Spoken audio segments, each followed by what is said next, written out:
Hey you guys, welcome back. Today I'm going to be showing you how we made our tomato sauce. We started, of course, in the garden and we picked all of the ripe tomatoes, even some of them that weren't ripe. We let them sit in the window for a few days. We like to do this all together as a family. It's lots of fun. Make sure you watch out for these. They're called hornworms and they will eat your tomatoes.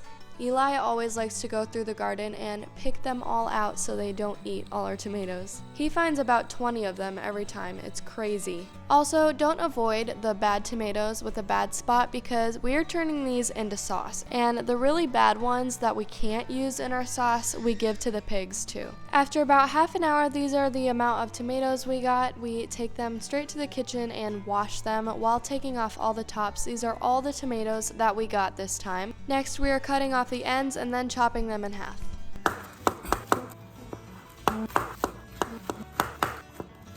Remember how to hold your hand. There you go. Once we got all of that cut up, we put it in a giant bowl and then we put it straight to the freezer. We freeze our tomatoes because we want our sauce as thick as possible, and freezing it helps because when it defrosts, all the water comes out of it and then you have a thicker sauce. So there's a little hack for you. Now once it's softened, it will look like this, and then we put it in these giant strainers just to drain all of that water out of there. This part definitely takes a while if you want to get as much juice out as possible.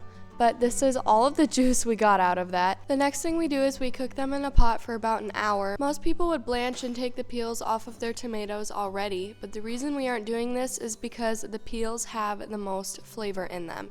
So cooking them with the peels will get all the flavor out before it is time to mill them.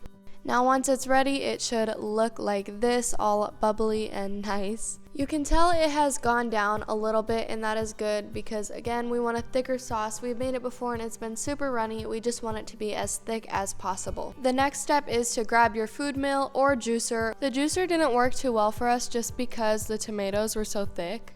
How we use our food mill is you just stir it around and all the sauce goes to the bottom, the seeds and the skin stays on top.